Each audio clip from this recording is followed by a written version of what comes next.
दामोदर मास में कार्तिक महीने में दामोदर प्रसाद साहू जी के पूरे परिवार और धनोरा वासियों की ओर से कथा यहाँ से हो। और तेरी कृपा बिना गिरे एक लेते सांस तेरी कृपा से बखान क्या करूं मैं लाखों के का जब भी बबूत में खजाना कुबेर का हे गंगाधर मुक्ति द्वार ओंकार तू भोले ओंकार तू आयो शरण तिहारी शंभु बखान क्या करूं मैं राखों के ढेर का चपटी भभूत में खजाना कुबेर का हे गंगाधर मुक्ति द्वार ओंकार तू भोले ओंकार तू आयो शरण तिहारी शंभु शिव कथा, और वो भी बाबा कुबेर भंडारी के पवित्र प्रागण्य से।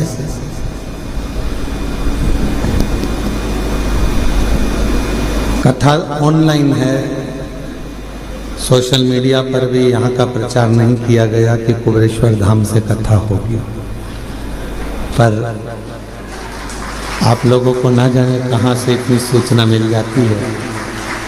और बाबा देवरिदम महादेव की कृपा, दुनिया के लोग कार्तिक के महीने में कुबेरेश्वर धाम आकर 5 दिया लगाते हैं, और आपको तो 5 दिए का फल 5 दिन की शिव महापुराण के रूप में प्राप्त हो।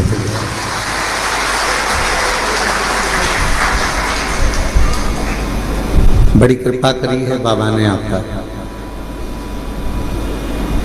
दीपावली का कुछ ना कुछ गिफ्ट देना होगा, इसलिए बाबा ने आपको यहाँ बुला लिया। कहते हैं दीपावली पर्व पर सारी कंपनियां कुछ ना कुछ देती है? जहाँ नौकरी करते हैं वो भी आपको कुछ ना कुछ देकर विदा करते हैं। हमारे यहाँ तो सीहोर में ऐसी रीति है साहू जी की, पड़ोसी भी पड़ोसी के घर मिठाई थाली में रखकर भेजते हैं। तुम्हारे उधर भी है क्या छत्तीसगढ़ में? अच्छा अच्छा, फिर तो तुम हमारे जैसे ही और हम तुम्हारे जैसे हैं, ठीक है। छत्तीसगढ़िया सबले बढ़िया। तो एक दूसरे को मिठाई प्रदान करते हैं, यहाँ से वहाँ, वहाँ से यहाँ, फिर वो मिठाई आती है। उस थाली में से देखते हैं कौन सी चीज जोरदार बनी है, फिर उसको निकाल लेते हैं, खा लेते हैं।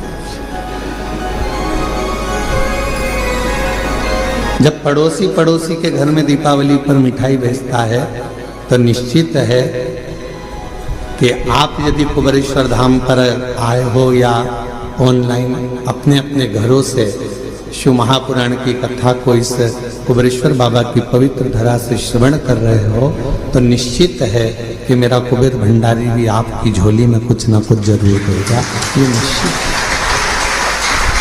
और मैंने तेरे ही भरोसे बाबा, तेरे ही भरोसे हवा बिच उड़ती जानी, बाबा डोल हटो छड़ी नाम कटी जा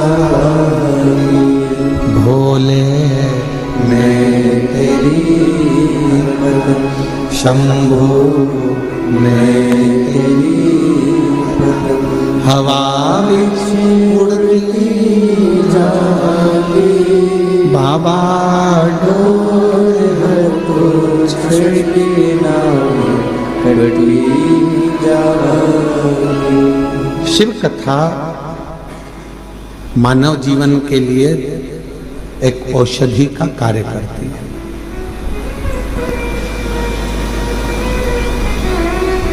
व्यर्थ का खर्चा और व्यर्थ की चर्चा, ये दोनों ही बदनामी भी देते हैं और बर्बाद भी कर देते हैं।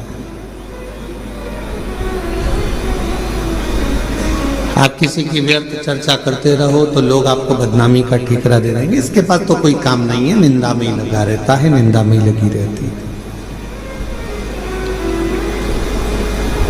तो अपनी ये मानव की जिंदगी, मनुष्य का शरीर, ये मानव की देह बड़ी मुश्किल से तो मिली है। ना जाने कितने पापड़ वेले होंगे तब जाकर तो अपने को ये मानव का शरीर मिला है। 83,99,999 जीवन को निकालने के बाद, योनियां काटने के बाद ये मानव की देह मिली।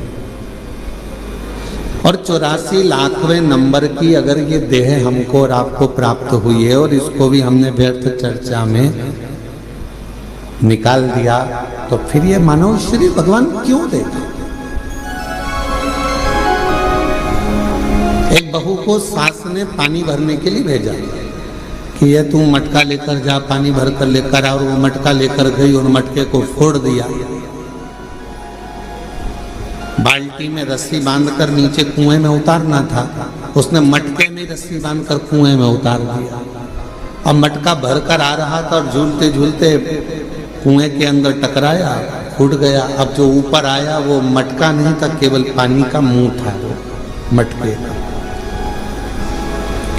अब उसने सोचा कि मटका तो मेरा फूट गया, सास पूछेगी कि कहाँ गया, तो उसने वो मटके का जो मुंह था उसको सिर पे रख लिया, क्योंकि मटका लेकर आई थी तो मटके का मुंह सिर पे रख के लेकर और पहुंच गई घर। सास ने पूछा क्यों री बेटा? जल भरने गई थी तो वो मटका कहाँ गया? तो सास से कहा कि वो तो मैं जल भर रही थी तो फूट गया। तो कहा कैसे फूट गया? तो कहा तू तो पानी भरने गई थी। तो कहा मटके का मुंह बांधा, कुएं में उतारा, टकराया, फूट गया। सास ने कहा तूने बाल्टी को नहीं बांध कर नीचे डाला था? तो कहा मैंने सोचा डायरेक्ट एक ही को भर लेती हूँ, बार बार भरूंगी जाएगा, इससे अच्छा एक ही में भरा जाए। फूट गया। सास ने कहा चल अगली बार तू अच्छे से संभल के लेकर आना। दूसरी बार फिर भेजा उसको। आपकी बार लेकर चली थी तो लेते लेते जब पानी भर कर लेकर आ रही थी तो उसके सिर में चल गई खुजाल। अब सिर पे जो मटका रखा था तो उसने कहा ये मटके को पड़ोसन को दे दूं। पड़ोसन बड़ी वृद्ध थी, संभला नहीं, मटका नीचे गिर गया, टुकड़े टुकड़े लेकर वापिस आ गया। अब जब टुकड़े टुकड़े लेकर वापिस आई और टुकड़े टुकड़े लेकर जब वापिस पहुंची, फिर सास ने पूछा क्यों मटका कहाँ गया? वो तो ये टुकड़े टुकड़े हो गए, फूट गए। अब आपसे हम पूछें, छत्तीसगढ़ की जीजियों और जितने भी मेरे जीजा हुन बैठे हैं, जगह जगह से आए हुए जीजिए जीजा बैठे, आपसे हम पूछें कि ईमानदारी से बोलो, एक बार मटका तोड़ दिया, 2 बार तोड़ दिया, 3 बार तोड़ दिया, 4 बार तोड़ दिया, फिर 5वीं बार सास तुम्हें पानी भरने भेजेगी क्या? जम के तो बोलो जरा, नहीं भेजेगी। क्यों? सास को मालूम है मैं मटका देकर भेजूंगी और ये तोड़ देगी, हर बार नुकसान करेगी। इससे अच्छा है कि मैं पानी खुद भर लाऊंगी या दूसरे से भरवा लूंगी और इसको नहीं भेजूंगी। बस परमात्मा भी यही सोचता है, एक बार देह दी, मानव का शरीर दिया, इसने भजन नहीं किया। दूसरी बार मानव का शरीर दिया, इसने भजन नहीं किया। तीसरी बार फिर मानव का शरीर दिया, इसने भजन नहीं किया। तो चौथी बार परमात्मा तुम्हें मानव बना के भेजेगा। जब जब मनुष्य का शरीर पाया, दिन भर इधर की चर्चा, उधर की चर्चा, इधर की बात, उधर की बात, तो अगली बार भगवान ने सोच लिया कि इसको मानव बनाकर नहीं भेजना, मेंढक बनाकर भेज देना। जब व्यर्थ की ही चर्चा करता है, व्यर्थ की ही चर्चा में लगा रहता है, तो फिर इसको मानव का देह क्यों मिला? ये मानव का शरीर क्यों मिले? शिव महापुराण की कथा कहती है व्यर्थ खर्चा और व्यर्थ चर्चा। व्यर्थ खर्चा भी ऐसा ही होता है, फालतू का खर्चा कर रहे हो, यहाँ लगा रहे, वहां लगा रहे, वहां लगा रहे, अच्छी जगह नहीं लगा पाए तो फिर तो जीवन बेकार।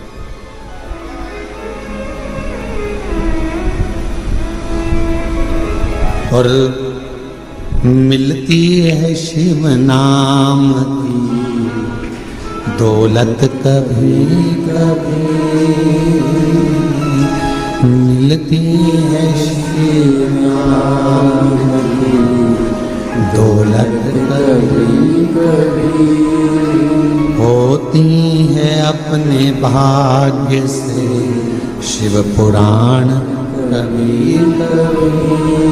ये प्रभु कृपा से ये मानव देह मिला है, प्रभु कृपा से ये कथा श्रवण करने को मिली है, प्रभु कृपा से ये दामोदर मास, ये कार्तिक का महीना मिला है, और प्रभु कृपा से आप और हम भगवान शंकर की पवित्र चर्चा करने के लिए, शिव चर्चा करने के लिए, शिव उपासना करने के लिए, शिव नाम लेने के लिए, ये कार्तिक के महीने में बैठकर भगवत भजन करने के लिए अपन यहाँ आए, भगवान शंकर की चर्चा करने के लिए अपन आए, शिव नाम लेने के लिए अपन आए।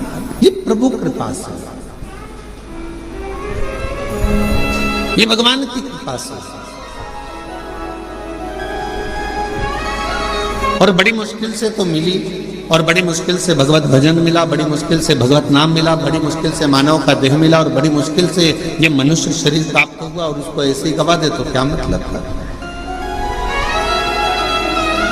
वो कहते हैं ना, मैंने मानव जन्म तुझको ही इरा दिया, मैंने मानव जन्म तुझको ही इरा दिया, तू व्यर्थ गवाए तुम्हें क्या करूं, तू व्यर्थ गवाए तुम्हें क्या करूं। देखो, हीरे जैसा शरीर दिया परमात्मा ने, ये शरीर प्रदान किया क्यों करा? कि मानव देह मिला है, मृत्यु लोक में जाना, थोड़ा भजन करना।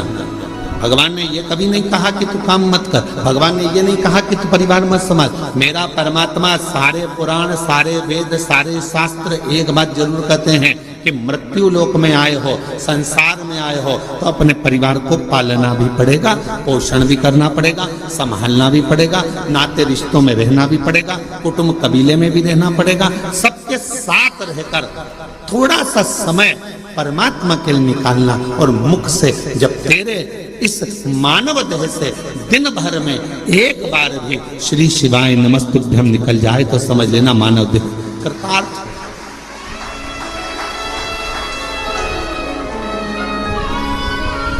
ये मानव देह श्रेष्ठ।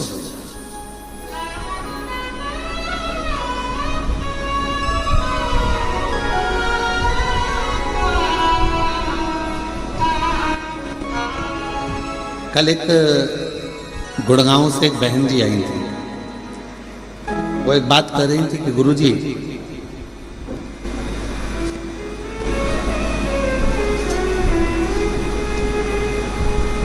मैं जहां रहती हूँ उस गांव, उस सोसाइटी से शिवजी का मंदिर कम से कम 3 किलोमीटर दूर है।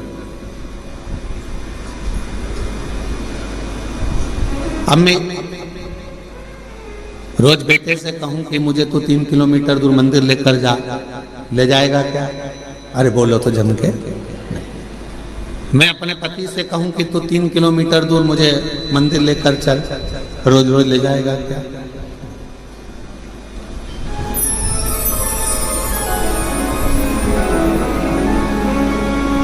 अभी हम आ रहे थे, इसके 1 घंटे पहले यहाँ पर हमारे, हम जहाँ रहते हैं कक्ष में, उसके बाहर एक माताजी बात कर रही थी दूसरी माताजी से। कहे कि मैं तो मेरे पति को बोलकर साथ में लेकर आई हूँ कि अपन केवल आधा घंटा की कथा सुनेंगे, उसके बाद आ जाएंगे।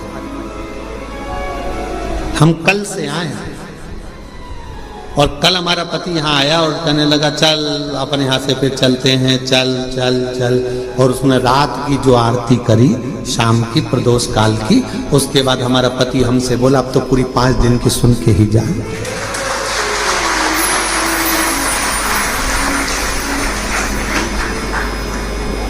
तो माता जी ने पूछा नोएडा वाली ने कि गुरुदेव ये बताओ कि हम 3 किलोमीटर दूर ना बेटा लेकर जाए, 3 किलोमीटर दूर ना हमें हमारा पति लेकर जाए, 3 किलोमीटर दूर बिना मैं साधन के जा नहीं सकती, और नीचे उतर के इतनी ट्रैफिक में जाऊं और कुछ हो जाए, शरीर को कोई ठोकर मार जाए, टल्ला देकर चले जाए, शरीर में कष्ट हो जाए, तो फिर मंदिर कैसे जाऊं? अब आप बताओ, आप कहते हो सारी समस्या का हल है 1 लोटा जल, अब ये समस्या भी मेरी मिटा, ये भी समस्या। अब तुम बताओ कि मैं जाऊं तो जाऊं कैसे? तो हमने कहा मां, शिव पुराण की कथा कहती है जब तक शरीर चले तब तक भगवान के मंदिर जाकर 1 लोटा जल चढ़ाओ, और जब तुम्हारा शरीर ही इतना भारी हो गया, चल नहीं पाती हो, जा नहीं पाती हो, तो फिर एक काम करो, अपने घर के अंदर जो शिवलिंग है उस शिवलिंग पर जल चढ़ाओ और बाबा से प्रार्थना करो कि मेरे इस जल को महाकाल राजा तू स्वीकार करना, मेरे इस जल को काशी विश्वनाथ तू स्वीकार करना, मेरे इस जल को बाबा वैद्यनाथ तुम स्वीकार करना, मेरे इस जल को हे कृष्णेश्वर नाथ तुम स्वीकार करना। करेगा वो?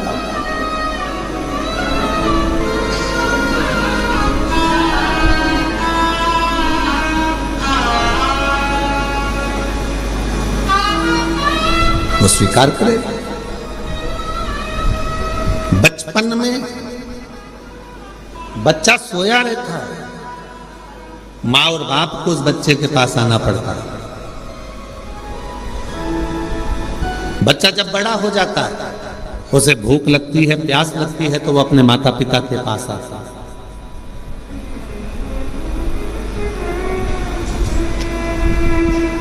शिव महापुराण की कथा कहती है जब शरीर में कष्ट है, रोग समाहित हो गया, पूरा शरीर शिथिल हो गया, आप मंदिर नहीं जा सकते, तो एक काम करो, घर में जो शिवलिंग है उस पे जल चढ़ाकर आचमन करो, और अगर इतना भी नहीं चल सकते हो तो पलंग पर भी अगर पड़े हुए हो तो मानसिक पूजन करो।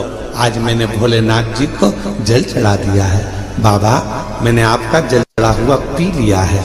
श्री शिवाय नमस्तुभ्यं, श्री शिवाय नमस्तुभ्यं, श्री शिवाय नमस्तुभ्यं, श्री शिवाय नमस्तुभ्यं। बाबा मैंने जल चढ़ा दिया, बाबा मैंने आचमन कर लिया, पलंग पर पड़े, शरीर नहीं चल पा रहा, आप अपने कमरे से निकल भी नहीं पा रहे हो, कहीं जा भी नहीं पा रहे हो, तो भी उस शिव को याद करो, उसका भजन करो, उसका स्मरण करो। तुम नहीं जा सकते तो क्या हुआ, तुम्हारे भक्ति के बल से एक दिन कुबेरेश्वर बाबा तुम्हारे दरवाजे तक जरूर पहुंचेगा, तुम्हारे घर तक जरूर पहुंचेगा। आप जाओ उस तक।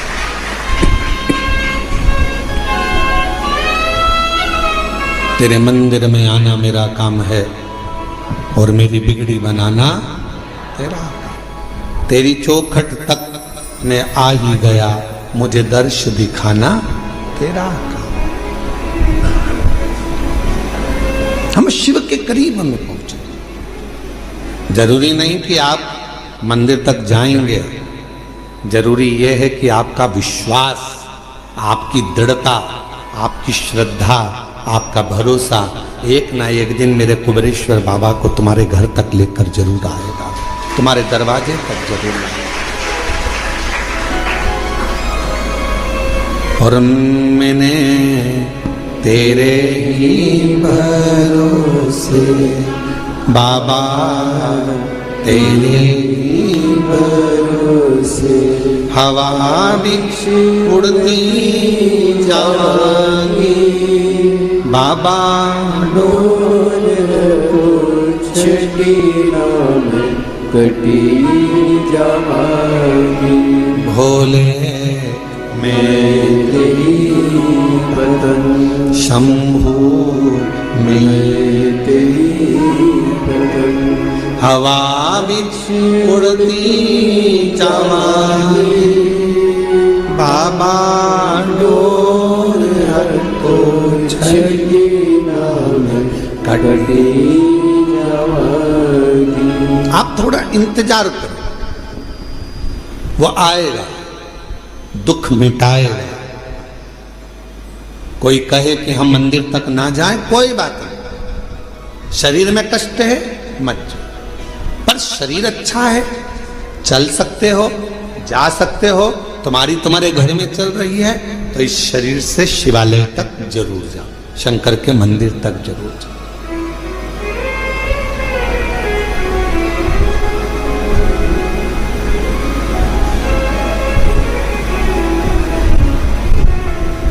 उसके द्वार तक पहुंचने का प्रयास जरूर करो। शिव महापुराण में एक देवराज नाम के ब्राह्मण की कथा आती है, जिसको आपने बारंबार व्यासपीठ से श्रवण किया।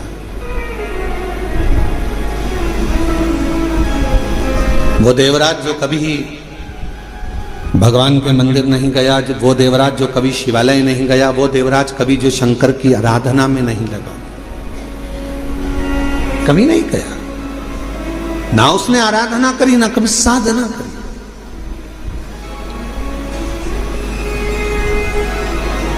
चोरी का धन लिया, एक पर नारी के कहने पर स्त्री के कहने पर, जिससे वो प्रेम करता था, जिससे वो स्नेह करता था, उस नारी के कहने पर रानी के गले का हार चुराकर वो लेकर अपनी उस जिससे प्रेम करता था उसको देने के लिए जा रहा था, और शरीर में पड़ गया ताप, बुखार, इतना ताप पड़ा कि उससे सहन नहीं हुआ कि मुझे ठंड लग रही है, बहुत ठंड लग रही। कहां जाऊं? टूटा सा शिवालय था, और टूटे से शिवालय में एक दीवार से दुबक कर बैठ गया। अब उसको क्या मालूम कि अंदर एक कोई विद्वान ब्राह्मण बैठा हुआ है और वो शिव महापुराण का पाठ कर रहा है, शिव महापुराण को श्रवण करा रहा।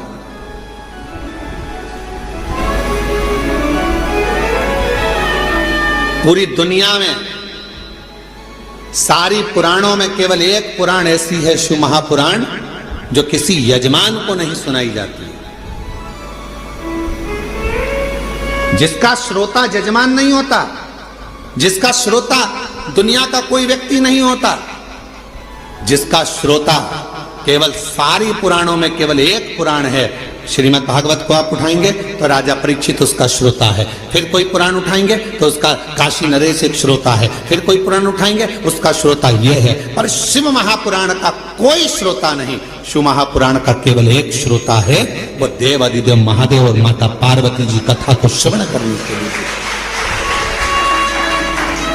5 दिन यदि शिव महापुराण की कथा होती है, 7 दिन यदि शिव महापुराण की कथा होती है, मुख्य यजमान के रूप में जैसे साहू साहब यहाँ दामोदर जी बैठे, दामोदर प्रसाद जी बैठे हैं, इनका परिवार बैठा है, या जिस तरह से आप सब इस पवित्र कथा को श्रवण करने के लिए बैठे हो, तो ये सोच कर बैठना 5 दिन आप कोई इंसान नहीं हो, 5 दिन आप कोई मनुष्य नहीं हो, 5 दिन आप कोई भी तुम्हारा नाम हो तो अपनी जगह पर है। 7 दिन 5 दिन जब कोई कथा का यजमान बनकर बैठता है तो उस जगह पर वो स्वयं नहीं बैठता, स्वयं देव अधिदेव महादेव उसके यजमान बनकर बैठते हैं उसके रूप में।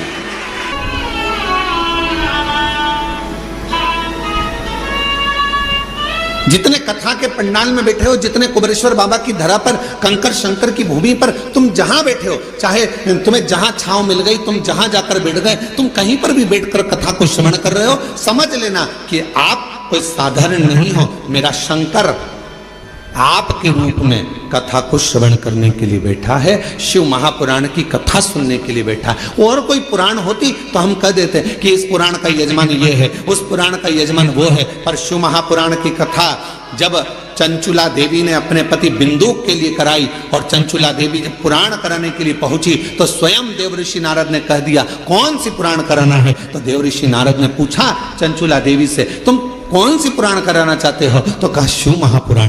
देवऋषि नारद कहने लगे इस पुराण का तो वक्ता और श्रोता ये दोनों ही कठिन है।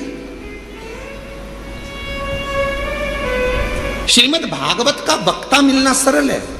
अब तो शिव महापुराण के भी बहुत सारे वक्ता मिल जाते हैं, बहुत कथा कहने वाले शिव पुराण के अब तो बहुत हो गए, पर नारद जी करें वक्ता और श्रोता दोनों मिलना कठिन है। किसका? शिव महापुराण का। रामचरितमानस का वक्ता और श्रोता भी मिलेगा, श्रीमद् भागवत का वक्ता श्रोता मिलेगा, विष्णु पुराण का वक्ता श्रोता मिलेगा, मत्स्य पुराण का वक्ता श्रोता मिलेगा, पर शिव महापुराण का वक्ता और श्रोता मिलना कठिन है। क्यों? क्योंकि दोनों का मिलना इसलिए कठिन है कि वक्ता भी ऐसा होना चाहिए जिसका पूरा भरोसा भगवान शंकर पर हो, और श्रोता भी ऐसा मिलना चाहिए जिसका पूरा भरोसा शंकर पर। वक्ता भी ऐसा हो जिसका पूरा भरोसा शिव पर हो, शंकर के बिना रह ना सके, शिव के स्मरण के बिना ना रह सके, शंकर की भक्ति में डूबा रहता हो, शिव स्मरण में डूबा रहता हो, तो वो वक्ता हो। और श्रोता भी ऐसा हो जो भगवान शंकर के भजन के बिना, शिव नाम के बिना, शंकर के स्मरण के बिना, शिव भक्ति के बिना रह नहीं पाता।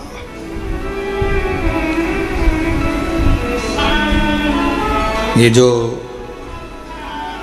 धनोरा वाले दामोदर प्रसाद साहू जी बैठे हैं, इनके बेटे भी बैठे हैं, बहू भी बैठी हैं, पोता भी बैठा है, और इनका पूरा परिवार भी बैठा है। और भी जहाँ धनोरा वाले गांव के लोग भी कथा सुन रहे होंगे अपने अपने गांव में बैठकर, हम उनसे भी कहेंगे, छत्तीसगढ़ वालों को भी कहेंगे, और सारे जितने श्रोता, पूरे विश्व के श्रोता इस कथा को सुन रहे हैं, श्रवण कर रहे हैं।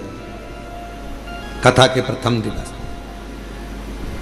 दामोदर प्रसाद जी इस कथा को कराने के लिए पूर्ण तरह से एड़ी से चोटी तक का दम लगा दिए कि धनोरा में एक कथा हो। पूरा प्रयास किया, पर हमको तो ऐसा लगता है दामोदर प्रसाद जी, और आपके परिवार को भी कहेंगे कि शिव जी को यह मंजूर था। कथा तो तुम्हारी बुक हुई, पर शंकर जी को यह मंजूर था कि कथा तुम्हारे माध्यम से, धनोरा गांव के लोगों के माध्यम से कुबेरेश्वर बाबा की धरा पर हो। ये निश्चितता वो है। लड़के की शादी होगी ये निश्चित है, बहू भी आएगी ये निश्चित है, पर कहां की आएगी ये निश्चित नहीं है।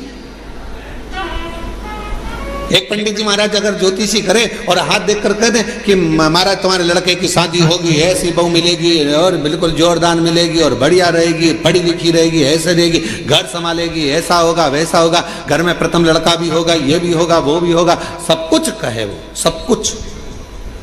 पर कोई पूछे उनसे, क्यों महाराज जी आप बताओ लड़की कहाँ की मिलेगी? तो पंडित जी मिलेगी तो पृथ्वी की।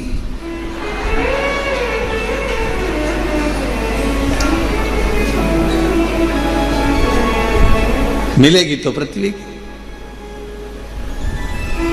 एलईडियां चालू करो बाहर की, तो मिलना तो पृथ्वी की, मना नहीं। अब वो कहे नहीं महाराज जी अब वो पृथ्वी की तो मिलेगी, हमें मालूम है कि अंतरिक्ष की थोड़ी ना मिलेगी, ऊपर की थोड़ी ना मिल जाएगी, है?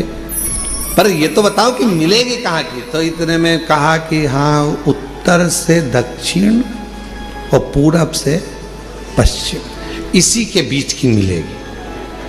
अब इतने में फिर उन्होंने कहा नहीं महाराज मिल तो जाएगी, पर वो पूरब से पश्चिम, उत्तर से दक्षिण मिलेगी कहाँ की? तो फिर कहा लड़की मिलेगी। अरे वो लड़की तो मिलेगी, पर मिलेगी तो भगवान ने निश्चित कर दिया, कथा दे दी, इतनी तारीख से इतनी तारीख तक है, धनोरा गांव में होगी, ये होगा वो होगा, सब कुछ निश्चित हो गया। और ये पूछे दामोदर प्रसाद साहू जी से, इनके बच्चों से, टेंट भी हो गया, साउंड भी हो गया, भोजन भंडारे की व्यवस्था भी हो गई, सारा धनोरा गांव छत्तीसगढ़ का एक एक बच्चा तैयार, कथा हो रही है, कथा हो रही है, कथा हो रही है। और मालूम पड़े फिर शंकर जी को कुछ मंजूर होगा। शिव जी ने कहा दामोदर मास में दामोदर प्रसाद तुम हमारे पास आओ, कथा यहाँ। और हम तो बाबा के भरोसे चलते हैं, हम तो बाबा के भरोसे चलते हैं, ये दुनिया वाले जलते हैं, ये दुनिया वाले जलते हैं, डमरू वाले के भरोसे चलते हैं, काशी वाले के भरोसे चलते सीहोर वाले के भरोसे चलते सीहोर वाले के भरोसे चलते हम तो बाबा के भरोसे चलते हम तो बाबा के भरोसे चलते। तो ये निश्चितता है महाराज। शिव कथा कर रही है, देवराज नाम का ब्राह्मण जो कि ब्राह्मण कुल में जन्म ले लिया, ब्राह्मण के घर में जन्म ले लिया, पर कभी ब्राह्मण कर्म नहीं कर पा रहा, ब्राह्मण कर्म से वंचित है।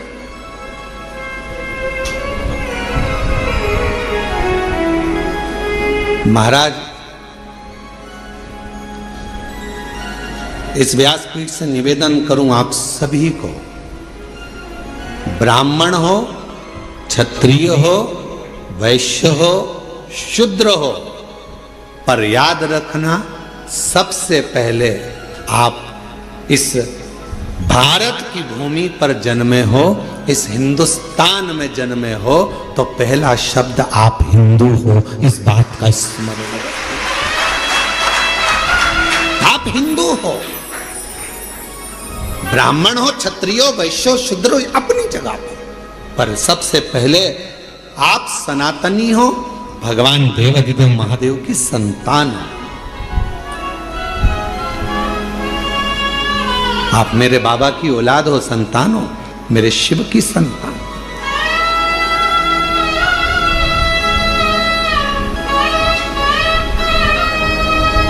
नाम का ब्राह्मण, ब्राह्मण कुल में जन्म तो ले लिया, पर ब्राह्मण कर्म नहीं कर पाया और ब्राह्मण कर्म से वंचित रहा। पर आखिरी में भले उसका बचपन बिगड़ गया, भले उसकी जवानी बिगड़ गई, भले उसका पूरा जीवन बिगड़ गया, चोरी में लग गया, गलत काम में लग गया, वैश्यावृत्ति में लग गया, मदिरा पाने में लग गया, जुए में लग गया, सब गलत काम करा उसने जिंदगी में, पर मरने से पहले एक काम अच्छा करा।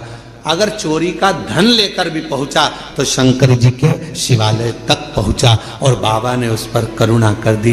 2 क्षण की शिव महापुराण की कथा, 2 क्षण की उसको श्रवण करने को 2 क्षण की शिव महापुराण की कथा मिल गई और वो 2 क्षण की शिव महापुराण की कथा ने उसकी जिंदगी बदल दी, देव अधिदेव महादेव के धाम पहुंचा दिया। उस 2 क्षण की शिव महापुराण की कथा, 2 क्षण।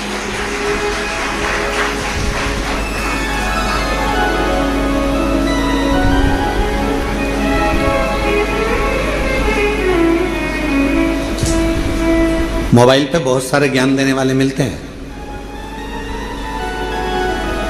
इंस्टाग्राम को खोलोगे, व्हाट्सएप को खोलोगे, फेसबुक, यूट्यूब, गूगल सबको खोलोगे, बहुत मिलेंगे।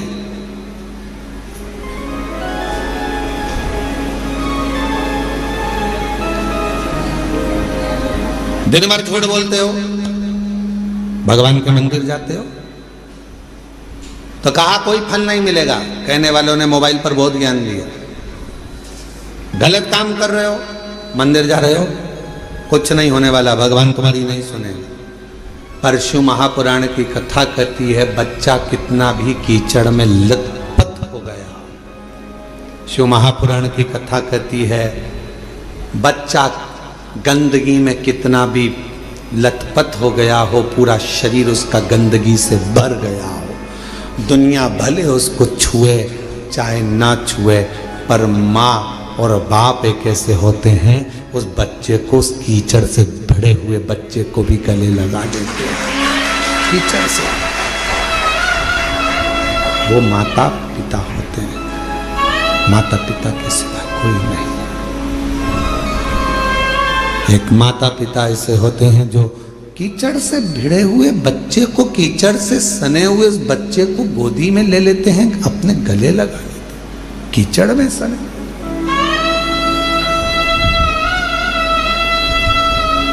उन्होंने ये नहीं देखा कि ये बच्चा कीचड़ में है, गंदगी में है, काय में है। उसने तो ये देखा कि ये मेरा बेटा है। कितना भी झूठ बोल रहे हो, कितना भी कपट कर रहे हो, कितनी भी बेईमानी कर रहे हो, कितना भी प्रपंच कर रहे हो, उसके बाद भी अगर आप शंकर के मंदिर में जाकर एक लोटा जल चढ़ा रहे हो तो भी मेरा शंकर आपको स्वीकार जरूर करेगा। शिव स्वीकार, तो भी मेरा शिव आपको स्वीकार करेगा। हम जैसे भी हैं है तो शिव के, हमें हमारा बाबा स्वीकार जरूर करता है, हमें हमारा बाबा स्वीकार जरूर करेगा, ये निश्चित है। शिव उसको स्वीकार करेगा कैसे भी।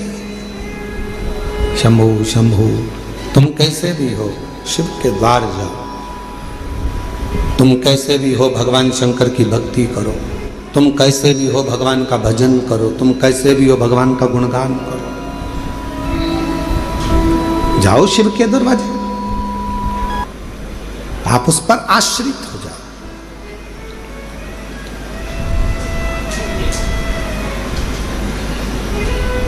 देवराज ब्राह्मण चोरी का धन लेकर भगवान शिव के पास पहुंचा। उसको नहीं मालूम है कि ये शंकर जी का शिवालय है, उसको नहीं मालूम कि ये शंकर जी का मंदिर है।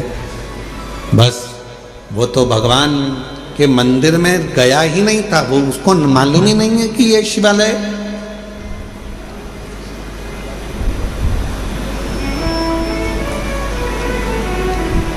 यहां कई लोग आते हैं कुबेरेश्वर बाबा की भूमि पर। कई लोगों को मालूम रहता है कि 5 कंकर बीनना है, बैठना है और 5 कंकर की पूजन करना है, बाबा को विनय करना है, फिर उसमें से 1 कंकर साथ लेकर जाना है, बाबा से प्रार्थना कर कर कि मेरी ये कामना है पूर्ण करना।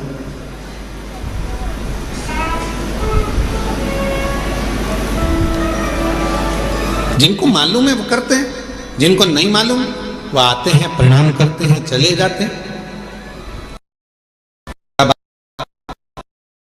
शंकर का पूजन नहीं करा या कंकर को बीन कर नमन नहीं करा, पूजन नहीं करा तो क्या बाबा उनको नहीं देंगे? आया तो है ना, कुबेरेश्वर धाम तक पहुंचा तो है ना, कुबेरेश्वर बाबा की धरा पर पहुंचा है, कंकर में उसका शरीर तो लगा है। इस कंकर शंकर की भूमि पर 12 ज्योतिर्लिंग के मध्य के इस स्थान पर अगर कोई भूल से भी पहुंच जाता है तो भी मेरा कुबेर भंडारी उसका भंडार भर ही देता है, तो भी भरता।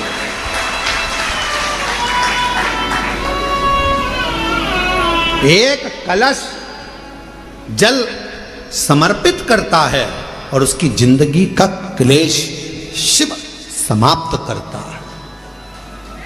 कितना चढ़ा रहे हो? एक कलश, एक लोटा जल, एक कलश जल, एक लोटा जल जब हम शिव जी को चढ़ा रहे हैं तो हमारे जीवन का क्लेश अपने आप समाप्त हो रहा है।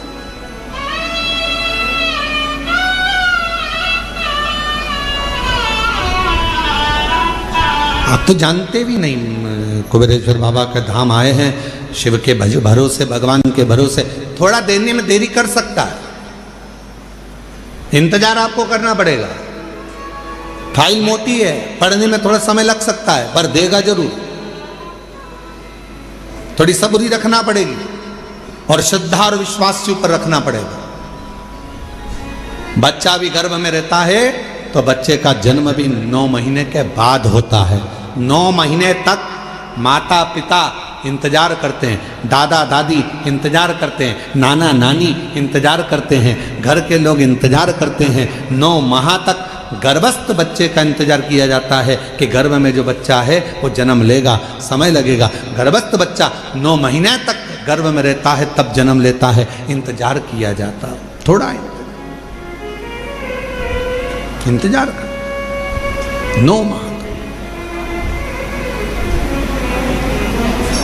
और 9 महीने तक जब वो इंतजार कर रहा है, 9 महीने तक जब वो गर्भस्थ में इंतजार कर रहे हैं कि जन्म लेगा जन्म लेगा, उसी तरह एक बच्चा भी जन्म लेने में 9 महीने लगा देता है। आप शिव जी के मंदिर में जाकर 1 लोटा जल चढ़ाना प्रारंभ करो, आप शंकर जी की आराधना करना प्रारंभ करो, आप श्री शिवाय नमस्तुभ्यम बोलना प्रारंभ करो, आप शिव पर पूर्ण भरोसा रखना, पूर्ण विश्वास रखना प्रारंभ करो, तो 9 महीना तो नहीं, विश्वास से कहता हूं 3 महीने में मेरा बाबा तुम्हारा भंडार भरना प्रारंभ करेगा, निश्चित है।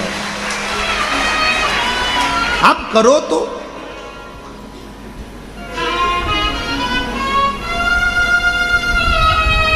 और शंभु शरणे पड़े मांगू घड़ी रे घड़ी दुख काटो दया करी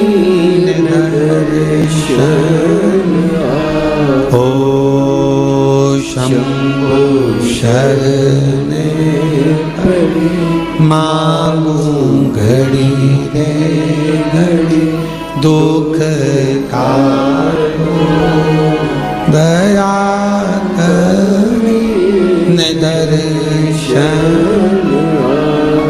आप विश्वास के साथ उसके पास जाओ तो थोड़ा इंतजार करना पड़ेगा। कई लोगों की तो आदत रहती है आज जल चढ़ाया और भगवान से कहे कल मेरा ये काम कर देना। भगवान भी मन में सोचे आई कब से। बोलो तो राजा छत्तीसगढ़ वालों, धान की फसल लगाओगे थोड़ा समय तो लगेगा ना। अरे बोलो तो जम के गेहूं लगाओगे तो भी समय लगेगा, सोयाबीन लगाओगे तो भी समय लगेगा, मक्का बोओगे तो भी थोड़ा समय लगेगा। तो थोड़ा भक्ति का बीज तुम्हारे भीतर उत्पन्न करा है, तुमने अभी अभी शिव जी को एक लोटा जल चढ़ाना प्रारंभ करा है, थोड़ा इंतजार तो करो। फसल भी आती है तो थोड़ा इंतजार कराती है, बच्चा भी जन्म लेता है थोड़ा इंतजार होता है। हमें अच्छे पद पर पहुंचना है तो शुरू से थोड़ी मेहनत कर कर वहां तक पहुंचा जा सकता है। तो निश्चित है कि मेरा बाबा भी तुम्हारे दुख को, तुम्हारी तकलीफ को, तुम्हारे कष्ट को, तुम्हारी बीमारी को, तुम्हारे दुख को मेरा बाबा भी काटेगा। थोड़ा समय लगेगा, थोड़ा इंतजार करो, थोड़ा। और मेरे भोले तेरा सहारा है, मेरे भोले तेरा सहारा है, मेरी नैया का तू किनारा है, मेरी नैया का तू किनारा है, मेरे बाबा तुझे पुकारा है, मेरे बाबा तुझे पुकारा है, मेरी नैया का तू किनारा है, मेरी नैया का तू किनारा है। शिव की भक्ति के बिना कुछ भी नहीं मिल सकता। साहू जी, दामोदर प्रसाद जी, धनोरा वाले, ये जो सूरत वाले जजमान बैठे हैं, इनकी जो धर्म पत्नी बैठी है, 11 पंडाल, 11 ना 5 पंडाल, पंडाल के पीछे, आगे तो जगह मिलती नहीं पंडालों में चले जाओ तो, पंडाल में बिल्कुल पीछे अपनी दरी बिछाकर, अपनी पट्टी बिछाकर, अपना घर से सूरत से थेपला बनाकर लाती थी और स्वयं बैठकर खाती और आसपास वालों को भी थोड़ा थोड़ा कुछ खिलाती रहती। बाबा से एक ही बात कहती थी, बस सूरत में कथा करा देना, मेरे माध्यम से मुझे यजमान बना देना। और बाबा ने ऐसी सूरत की कथा कराई कि पूरा गुजरात का इतिहास रची। ऐसी कथा, साधु था, भक्ति पर साधु, विश्वास पर साधु, विश्वास पर साधु।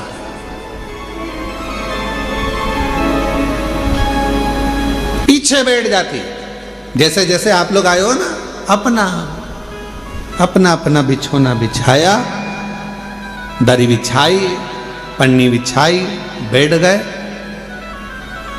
भगवान ने अगर कुछ दिया है तो थोड़ा कोई टॉफी बांट देता है, कोई पानी बांट देता है, कोई बिस्कुट बांट देता है, कोई अपने घर से आया दिवाली पर तो खूब सारा गुजिया पपड़िया लेकर आया। और तुम छत्तीसगढ़ वालों, तुम भी बस से आए होगे ना, तो कुछ ना कुछ बांध के जरूर लाए होगे, पक्का है हो। तो सब अपने अपने साथ में कुछ ना कुछ लेकर बांट दिए, खिलाया। अब इनको भी नहीं मालूम था कि बाबा 5 पंडाल में कथा सुन लिए और दिल से अगर बाबा से मांग लिए तो क्या बाबा ने कथा दे दी, और बाबा ने कथा भी करा दी, और ऐसी शान से कराई कि सारा गुजरात देख, सूरत देख। विश्वास, और ये दामोदर प्रसाद जी आपका भी विश्वास है, कितनी अड़चने आई पर बाबा ने आपका हाथ नहीं छोड़ा। आखिरी में बाबा ने जान लिया कि नहीं हो पा रहा, तो अपने घर में आ, ये तेरा घर है, इस घर के अंदर बैठ कर कथा करवा, श्रवण करवा। ये विश्वास। कोई जल्दी बनता है, जम जम के बोलो जरा, जितने पीछे वाले भी, कोई जल्दी बनता है, कोई लेट बनता है। शिव को जल चढ़ाने वाला एक दिन सेठ जरूर बनता है, और वो बनाता है, शिव छोड़ता नहीं। भगवान एक दिन तुम्हारा हाथ पकड़, थोड़ा समय का इंतजार करो, थोड़ा लगे रहो। शिव मंदिर में एक लोटा जल चढ़ाते रहो, झाड़ू लगाते रहो, पोछा लगाते रहो, मंदिर को साफ करते रहो। तुम कैसे भी हो, कुछ भी करते हो, हमें उससे कोई मतलब नहीं। कई माताएं कहती है वो तो इतना झूठ बोलती है तो भी मंदिर चली जाती है। तेरा क्या जाता है, जा तो रही है ना। जब वो मंदिर में आने को मना नहीं कर रहे तो तुझे क्या करना। अरे गुरुजी वो तो इतना पक्का नंबर 1 का बेवड़ा है, खूब पीता है, उसके बाद भी मंदिर जा तो रहा है ना। उसको इतने पीने के बाद भी याद तो है महादेव, याद तो है, जा तो रहा है ना। फिर क्या सोच, अरे गुरुजी वो तो इतना गंदा व्यक्ति शंकर का भजन कर तो रहा है। गिद्ध अजामिल गणिका जैसे, अब जरा विचार करो, गिद्ध अजामिल गणिका जैसे तेरे मन को भाई, जरा सी हम पर कर दो, जरा सी हम पर कर दो। तेरी कृपा का क्या है भरोसा, ना किस पर हो जाए जरा। अब किस, अब गिद्ध तो अजामिल गणिका, ना जाने कैसे कैसे किस किस का वर्णन करें हम। जिन्होंने जब सबको संभाल लिया, सबका हाथ पकड़ लिया, सबको तार दिया, तो विश्वास है कि कोई कितना भी पापी क्यों ना हो, कितना भी पापी क्यों ना हो, अगर वो शंकर भगवान का भजन कर रहा है।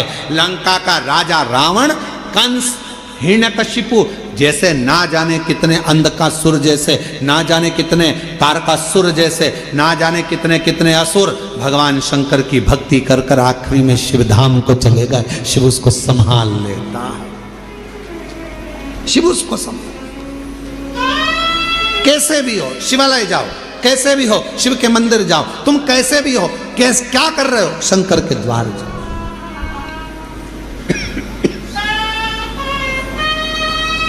अभी इससे पहले कथा थी, कहाँ पर थी, इससे पहले कहाँ थे, शिरडी में। शिरडी में एक पत्र आया था, शायद वो मछली बेचती थी, शिरडी में ही आया था ना पत्र, मछली बेचती थी और पूरे मोहल्ले की माताएं उससे चिढ़ती थी। मछली बेचती है, शंकर जी के मंदिर जाती है, मछली बेचती है, शंकर जी के मंदिर जाती है, और भगवान तेरी नहीं सुनेगा। और भगवान देवाधिदेव की ना तो उसने पशुपति व्रत छोड़ा, ना उसने लोटा भर जल चढ़ाना छोड़ा। आखिरी में वो मछली भले बेचती थी, पर मेरे शंकर ने उसका हाथ पकड़कर उसको भी मंजिल तक पहुंचा ही दिया। कैसी है शिव की तो।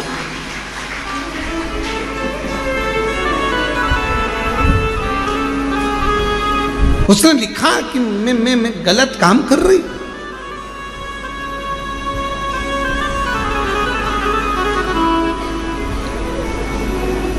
हम तुम्हारे हैं प्रभु जी, हम तुम्हारे,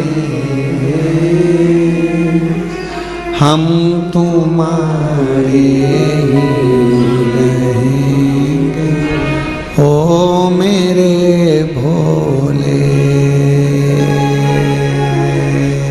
हम तुम्हारे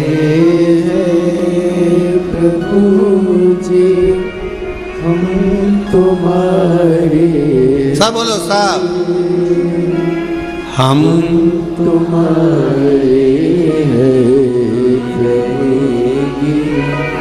हम तेरे, ओ मेरे शम।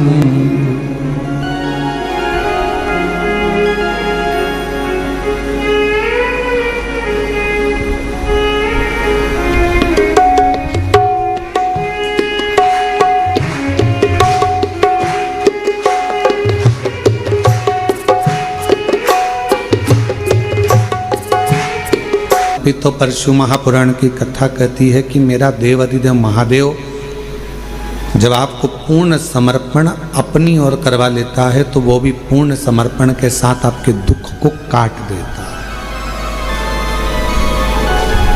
आपके कष्ट को मिटा देता है, आपकी तकलीफों को मिटा देता है। पर थोड़ा इंतजार बहुत जरूरी है। बक्सों का प्रेशर बढ़ाओ, चोंगों का प्रेशर बढ़ रहा है, थोड़ा इंतजार जरूरी है। और जब हम प्रतीक्षा करेंगे भगवान शिव की अविरल भक्ति की, कि हम जो भक्ति कर रहे हैं, हम जो एक लोटा जल चढ़ा रहे हैं, हम भगवान शंकर का गुणगान कर रहे हैं, स्मरण कर रहे हैं, तो शिव उसको स्वीकार जरूर करेगा, शंकर उसको स्वीकार। अब आप बताओ, आपने इतने सालों से कथा सुनी है, हम आपसे एक प्रश्न पूछें कि देवराज नाम के ब्राह्मण ने शिव जी को दिया क्या था? भगवान शंकर को कुछ दिया था देवराज ने? चोरी का धन लेकर आया था, और चोरी का धन लेकर आया और वो शिवालय में चोरी के धन को लेकर इसलिए बैठा था क्योंकि शरीर में ताप पड़ रहा था, बुखार पड़ रहा था, उसको ठंड लग रही थी, तो वहां दुबक कर बैठ गया। उसने शिव जी को कुछ दिया? भगवान देवादिदेव महादेव को कुछ प्रदान करा? कुछ नहीं। उसने शंकर जी का नाम लिया क्या? कुछ नहीं। क्या दिया उसने शिव? क्या प्रदान करा उसने शंकर भगवान? और बिना दिए तो कुछ मिल नहीं सकता, ये निश्चित है। बिना दिए तो कुछ भी नहीं मिलेगा। एक राजा के मन में आया कि लोग मरने के बाद कब्र के अंदर होता क्या है? जब व्यक्ति मर जाता है तो कब्र के अंदर रहता है, तो आखिर होता क्या है, मुझे मालूम करना है। राजा ने अपने नगर में सूचना पहुंचाई, पूरे नगर में, नगर के आसपास में सूचना करी, जो व्यक्ति मुझे बताएगा कि कब्र के अंदर मरने के बाद क्या होता है, तो मैं उसको मुंह मांगा इनाम दूंगा। अब राजा में इतनी अकल नहीं थी कि मरा हुआ व्यक्ति वापिस आके बताएगा कैसे कब्र में से निकल करके हुआ क्या है, पर उसने सूचना कर दी, कोई भी व्यक्ति कब्र के अंदर सो जाए और मुझे बाद में आकर बताए कि कब्र के अंदर क्या हुआ। पूरे नगर में सूचना होगी। वहीं पर एक बहुत लोभी व्यक्ति रहता था। उसने मन में सोचा कि राजा कह रहा है कि मुंह मांगा धन, तो मैं उससे 20,000 सोने की मुद्रा मांग लूंगा और मैं बता दूंगा आकर कब्र में होता क्या। तो पत्नी ने समझाया, कैसी बात करते हो, जब तुम कब्र में सो जाओगे, मिट्टी ढल जाएगी तो मर जाओगे, तो फिर बताओगे कैसे? पति बोला कि तू चिंता मत कर, मेरे पास सारी जुगाड़ में सब कुछ कर सकता हूँ, बहुत जोरदार व्यवस्था करके मैं सारा काम कर सकता। तू काहे को चिंता करता, अभी तू देख, मैं सारी प्लानिंग करके अभी बताता हूँ। और राजा के पास पहुंच गया और राजा के पास जाकर उसने कहा कि मेरे पास सारी व्यवस्था है, सारी प्लानिंग है मेरे पास में, और मैं कब्र में सोने को तैयार हूँ। नगर के लोगों ने समझाया, पत्नी ने समझाया, रिश्तेदारों ने समझाया, बच्चों ने समझाया, ऐसा मत करो, मर जाओगे। उसने कहा नहीं, मैं तो 20,000 सोने की मुद्रा है। राजा ने कहा दिया, तू जा। इतने में वो कंजूस लालची गले में माला पहनकर शहंशाह बनकर जा रहा था, 20,000 सोने की मुद्रा मिलेगी। वहीं पर एक भिखारी आ गया, उसने कहा भैया मरने तो जा रहे, थोड़ा सा कुछ दे जा। मरने ही तो जा रहे हो, थोड़ा सा कुछ दे जा। हाँ, उसने धक्का मार कर कहा, हट, दिख नहीं रहा 20,000 मुद्रा मिलने वाली, चल हट। तो फिर आ गया, भैया कुछ तो दे जा। इसको गुस्सा आ गया, नीचे पड़ा था कचरा, पेड़ की पत्तियां, उसने वही सूखी पत्ती उठा के उसके कटोरे में डाल दी, ले जा। और वो भिखारी भिक्षुक चले गया। इसको कब्र के अंदर सुलाया गया।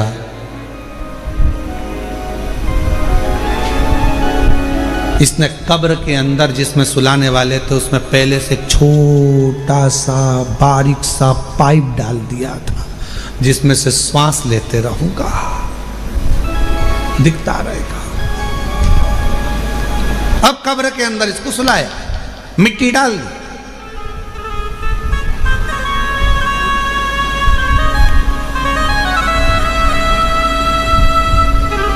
इसने सोचा था बचूंगा। उसी पाइप में सांप घुसने की प्रयास कर रहा था, जो इसने पाइप डाला था उसी में से सांप। इसने देखा इसमें तो सांप घुस गए, अब तो निपट गए। 20,000 सोने की मुद्रा चली गई। जो सांप अंदर आ रहा था उसको एक पेड़ की पत्ती रोक रही थी।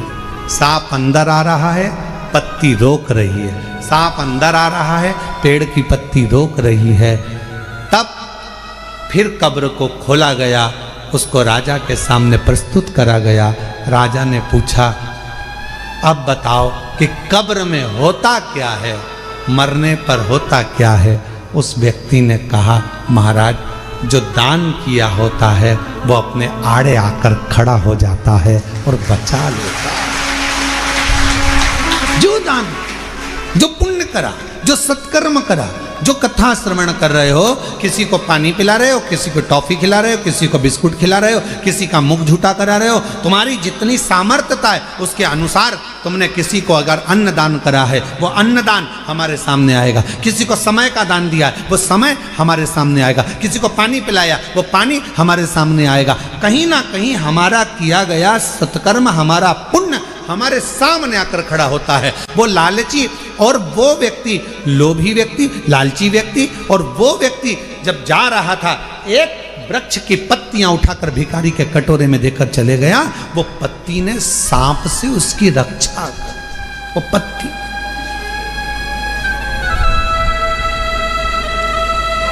इसलिए फिर निवेदन करूं मैं कि मत बुरे कर्म कर बंदे, वरना पछताएगा।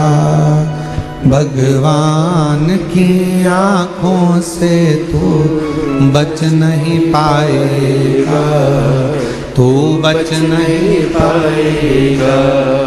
अरे ओ अज्ञानी मत करना दानी, तेरे कर्म का फल भी तू ही पाएगा। जैसा किया तूने तेरे आगे आएगा।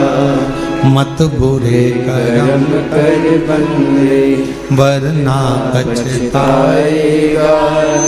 भगवान की आँखों से तू बच नहीं पाएगा, तू बच नहीं पाएगा।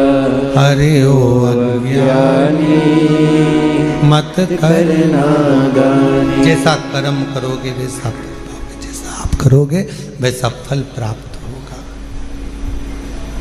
शंकर, उसका करा गया भरोसा कभी टूटता नहीं, उसका करा गया विश्वास कभी छूटता नहीं, कभी नहीं छूटता। और मेरी जीजियों, मेरे जीजाओं, मेरी बेटियों, बेटाओं, मेरी माताओं, मेरे भाई, मेरे बुजुर्ग माता पिता, आप सब जितने ऑनलाइन कथा को श्रवण कर रहे हो, यहाँ कुबेरेश्वर बाबा की धरा पर बैठकर 5 दिवसीय कार्तिक महीने की कथा को श्रवण कर रहे हो, निवेदन करूं, संसार वालों पर भरोसा करोगे तो एक दिन टूट जाएगा, पर कुबेरेश्वर बाबा पर भरोसा करा तो कभी टूटने वाला नहीं है। वो निभाता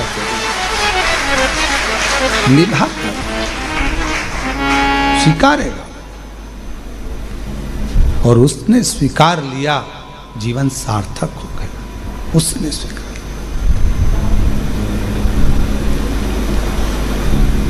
देवराज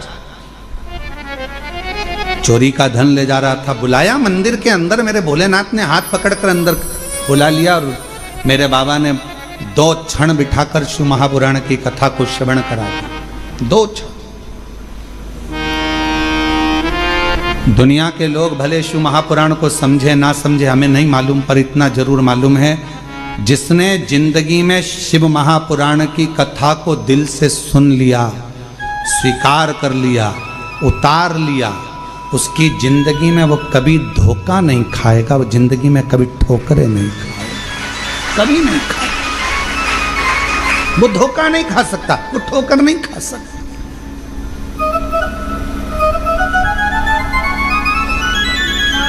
भगवान शंकर पर जो जो सामग्री हम समर्पित करते हैं, शिव जी को बेलपत्र चढ़ाई वो भी औषधि है, शिव जी को जल चढ़ाया वो भी औषधि है, शिव जी पर धतूरा चढ़ाया वो भी औषधि है, शंकर भगवान पर शमी पत्र चढ़ाया वो भी औषधि है, शिव जी पर भस्म चढ़ाई वो भी औषधि है, शिव जी को जल समर्पित कर रहे हैं, दूध समर्पित कर रहे हैं, शहद समर्पित कर रहे हैं, हम भगवान शंकर को जो सामग्री समर्पित कर रहे हैं वो संपूर्ण औषधि का कार्य ही करती है, संपूर्ण औषधि का।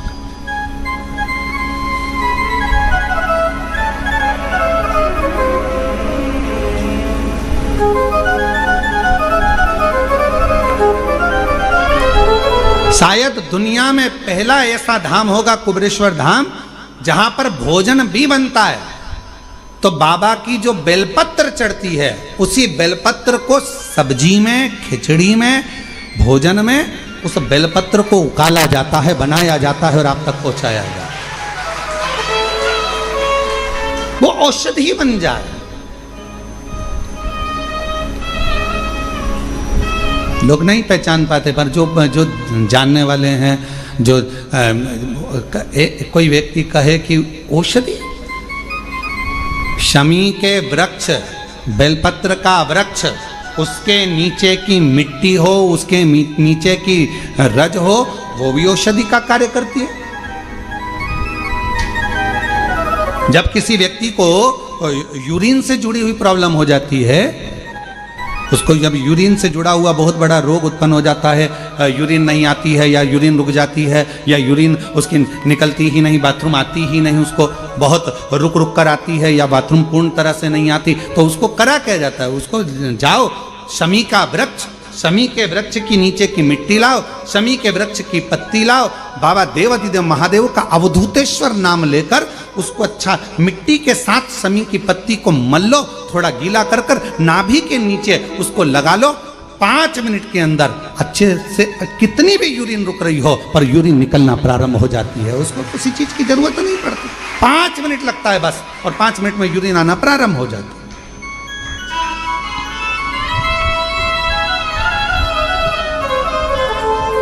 उस शमी का वृक्ष, वो शमी का पौधा, वो शमी का वृक्ष कोई साधारण नहीं होता। कहने वाले कह दिए शमी का पौधा यहां मत लगाना, शमी का पौधा वहां मत लगाना, शमी का पौधा, बेलपत्री का पौधा यहां मत लगाना, बेलपत्री का पौधा वहां मत लगाना, बेलपत्र को यहां मत लगाना। अरे भाई,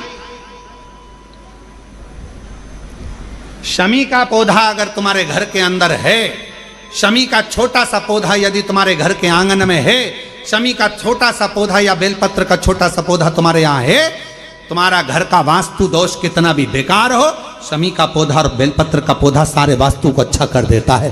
एक शमी का पौधा, एक बेलपत्र का पौधा हमें सुख प्रदान कर देता है, एक पौधा।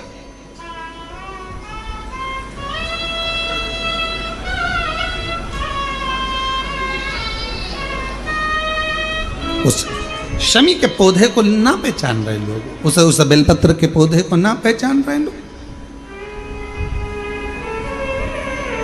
पर एक निवेदन आपसे और है, अगर तुम्हारे गांव में, तुम्हारे नगर में, तुम्हारे शहर में, तुम्हारी कॉलोनी में, तुम्हारी सोसाइटी में शमी का पौधा हो, बेलपत्र का पौधा हो, बड़ का पौधा हो, पीपल का पौधा हो, चाहे आंवले का पौधा हो, किसी भी पौधे में आप कोई भी, जैसे दही चढ़ा देते हो, दूध चढ़ा देते हो या कोई ऐसा इत्र चढ़ा देते हो, निवेदन है आप अपने आसपास के बड़े बड़े पौधे में ये कोई भी चीज़ ना चढ़ाएं।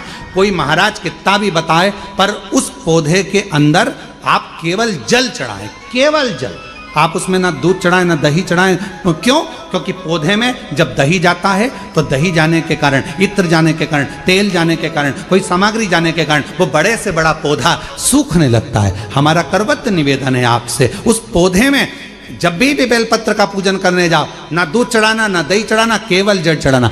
आप बड़ के पेड़ की पूजन करने जाओ, केवल जल चढ़ाइए। आप आंवले की पूजन करने जाओ, केवल जल चढ़ाइए। आप शमी के पेड़ की पूजन करने जाओ, केवल जल चढ़ाइए। जल के सिवाय उसके नीचे ना दूध चढ़ाइए ना दही चढ़ाइए, ना उसमें इत्र चढ़ाइए, ना तेल चढ़ाइए, ना कोई सामग्री चढ़ाइए। उसके नीचे केवल जल चढ़ाओ। क्यों? क्योंकि शमी ने स्वयं मंदार से कहा है, हे मंदार, शमी ने मंदार से कहा है, हे मंदार, जब कोई एक जल का पात्र लेकर हम पंच वृक्ष के नीचे आते हैं जल का भरा हुआ पात्र लेकर आते हैं और जल समर्पित करते हैं।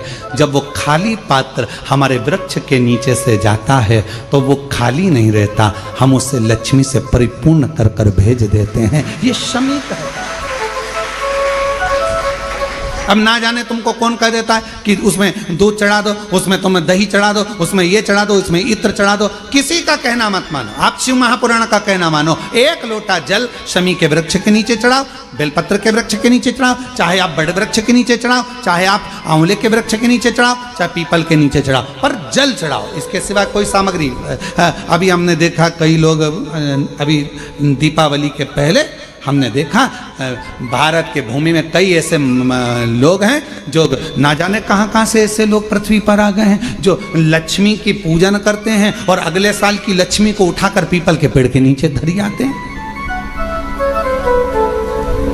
आंवले के वृक्ष के नीचे रखी आएंगे, कहीं बड़े वृक्ष के नीचे रखे आएंगे। रोड के किनारे जितने वृक्ष लगे हैं, सबके घर की लक्ष्मी मैया, सबके घर की लक्ष्मी जी की मूर्ति, गणेश जी की मूर्ति, इस देवता की मूर्ति, उस देवता की मूर्ति, सारी मूर्तियां पेड़ों के नीचे रखी हुई है। तुम्हें कौन ने अकल दे दी ऐसी? तुम्हें अकल किसने दी ऐसी?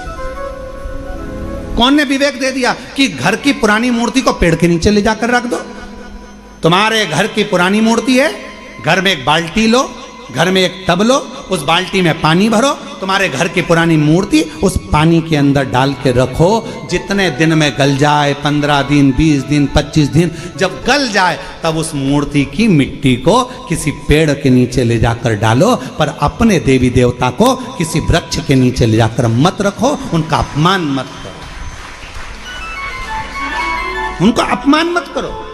ना जाने कौन ऐसा विवेक दे देता है तुमको, ना जाने कौन ऐसी बुद्धि दे देता है कि भगवान की अगले साल की मूर्ति को गणेश जी की उठाओ, पेड़ के नीचे रखिया, लक्ष्मी जी की मूर्ति उठाओ, पेड़ के नीचे रखिया, देवता की मूर्ति उठाओ, पेड़ के नीचे रखिया। नहीं, उस मूर्ति को अपने घर की पानी की बाल्टी में, पानी में उसको गलाओ, मिट्टी इकट्ठी हो जाए तब पेड़ में डालिया, पेड़ में डालिया। करोगे? अरे बोलो तो जम के कि यहाँ से सुनी और यहाँ से निकाल दी, बची कुची थी, कथा में से गए तो झटकार दी। घर के लोगों ने पूछा कथा में गई थी सी और कुबरेश्वर धाम क्या लेके आई? महाराज ने सुनाया तो बहुत कुछ था, पर समझ में नहीं आया करना क्या। समझो, हमारे देवता का अपमान हम क्यों करें? हमारे देवी देवता को लोग देखकर हंसते हैं। जब ड्राइवर गाड़ी चलाते हैं और पेड़ के किनारे पर जो मूर्तियां रखी रहती है, उनको तो मालूम ही नहीं है कि पेड़ के किनारे मूर्ति रखी है। उनने तो गाड़ी चलाते मुंह में गुटखा भरा हुआ है, तंबाकू भरा हुआ है, पिचकारी मार दी, वो तुम्हारे देवता पर गई। तुम्हारे को बद्दुआ नहीं लगेगी? तुमको अपशब्द नहीं लगेगा? जरा विचार करिए। इसलिए पेड़ों के नीचे मूर्ति रखना बंद करिए, उस मूर्ति को घर में ही बाल्टी में गलाओ, मिट्टी तैयार करके वो पेड़ के नीचे चढ़ाओ, स्वीकार हो। हमारी बात का लोगों को बुरा जरूर लगेगा, लग जाए तो फिर भी, वैसे भी हमारी बात का बहुत बुरा लगता है, तो इस बात का भी अगर बुरा लगे तो मैं हाथ जोड़कर निवेदन करता हूँ, क्षमा करिएगा। पर हमारे सनातन धर्म पर कोई उंगली उठाए, हंसे, ये हमें स्वीकार नहीं है, ये हमें स्वीकृत नहीं है महाराज, ये स्वीकृत ही नहीं। शिव तत्व कह रहा है, भगवान स्वीकार करें। शमी के वृक्ष के नीचे की मिट्टी और शमी की पत्ती, अवधूतेश्वर महादेव का नाम लेकर यदि यूरिन से जुड़ा हुआ कोई भी प्रॉब्लम होता है तो नाभि के नीचे गीली कर कर उस मिट्टी को लगाया जाए। 5 मिनट, 7 मिनट, 5-7 मिनट तो बहुत हो गए, 5 मिनट में आपको उसका फर्क दिख जाएगा। 5 मिनट यूरिन आना प्रारंभ हो जाए। शमी के पत्र में वो बल होता है, शमी के पत्र।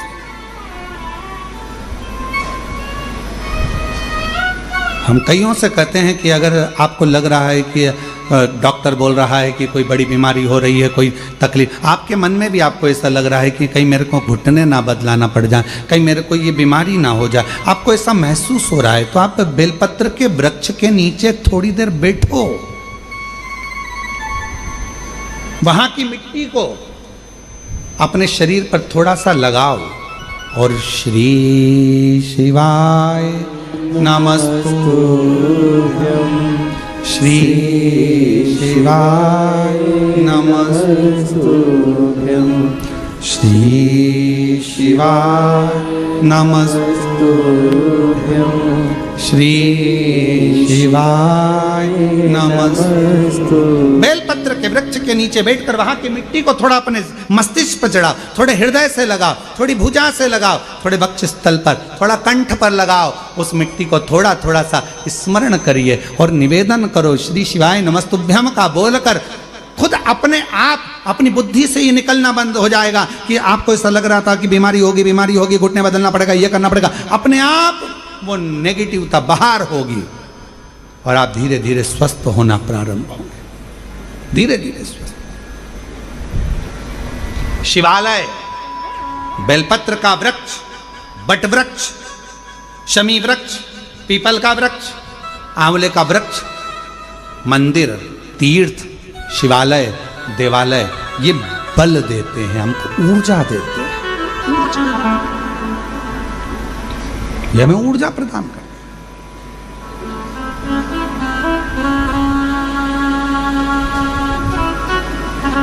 क्या मिलता है? कुबेरेश्वर बाबा की धरा पर आए हो, जल चढ़ा रहे हो, कथा सुन रहे हो, भूमि शयन कर रहे हो, अपना अपना दरी बिछाया, पटुका बिछाया, लेट गए, सो गए, सब होता है, सब।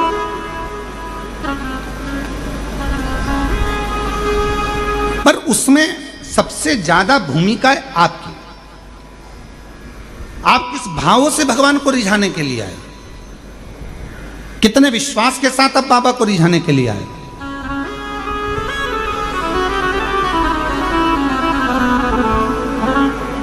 ये कथा तो 29 तारीख को पूरी हो जाएगी। 14 नवंबर से 20 नवंबर तक जो विठले सेवा समिति की एक कथा होती है हर साल एक ज्योतिर्लिंग में, तो इस वर्ष की नवंबर महीने में 14 नवंबर से 20 नवंबर तक कथा देवघर झारखंड बाबा बैजनाथ जी पर है। जो विठले सेवा समिति की कथा होती है साल में एक ज्योतिर्लिंग पर होती है, जिस ज्योतिर्लिंग पर समिति जाकर कथा का आयोजन कराती है और वहाँ पूर्ण रूप से पूरे गांव के लोग, नगर के लोग और वहाँ के लोग पूर्ण सहयोग करते हैं वो कथा। और झारखंड वालों को बधाई, बिहार वालों को बधाई। बाबा धाम में, देवघर में, बाबा बैद्यनाथ जी के पवित्र चरणों में, देवघर में ये कथा 14 से 20 नवंबर होगी। और जिन जिन को यजमान बनना है वो जो नंबर हम यहाँ से बोल रहे हैं आप उस पर संपर्क कर लें। और जिनको यजमान बनना है देवघर में, झारखंड देवघर की पवित्र भूमि पर बाबा बैद्यनाथ की पवित्र कथा में, तो वो इस पर संपर्क कर सकते हैं। 9993329923 70007129991 989382577 7007222058 ये 4 नंबर हैं। इन 4 नंबर में से किसी पर भी आप संपर्क कर देवघर बाबा बैद्यनाथ जी के पवित्र चरणों के आनंदमय यजमान पद ग्रहण कर सकते हो देवघर में आकर। और जितने भी शिव भक्त वहाँ कथा सुनने के लिए आ रहे हैं, जो शिव भक्त कथा श्रवण करने आ रहे हैं, उनसे निवेदन है दिल से आओ, बाबा के धाम आओ और पूर्ण अपनी व्यवस्था से आओ। समिति भोजन व्यवस्था आदि रुकने की व्यवस्था सब कर रही है, पंडालों में सब व्यवस्था लगी हुई है, वहाँ की प्रशासन शासन भी पूरी व्यवस्था कर रही है। और बहुत भाव से ये कथा समिति के साथ आप और हम मिलकर करेंगे। जो अन्नदान करने वाले हैं जो झारखंड के आसपास के हों तो वो बाबा देवघर में जो भंडारा चले उसमें आप लोग अन्नदान में भी सहयोग करें और वहाँ पर खूब प्रेम से लोग भक्त से भोजन करें, खूब आनंद में कार्यक्रम हो, सफलतापूर्ण हो, ये बाबा से प्राप्त। शिव कथा कर रही है। देवराज नाम का ब्राह्मण शिव के कृपा से, शंकर की कृपा से शिवधाम को जाता है। बिंदुक नाम का ब्राह्मण प्रेत योनि में जो पड़ गया, चंचुला देवी ने भगवान देवादिदेव महादेव से प्रार्थना करी और भगवान ईसर गोरा जी बनकर पधारे हैं। ईसर गोरा बनकर भगवान शिव और पार्वती पधार कर यजमान पद ग्रहण कर कर बाबा की कथा का रस तत्व ग्रहण करते हैं। जोरदार ताली बजाकर ईसर गोरा का स्वागत। 5 दिवसीय कथा है। कल कथा का समय 2 बजे से 5 बजे तक रहेगा आस्था चैनल पर भी और कथा पंडाल में भी। बड़े भाव से श्रवण करें, अपने जीवन को धन्य बनाएं। हर हर महादेव। निवेदन है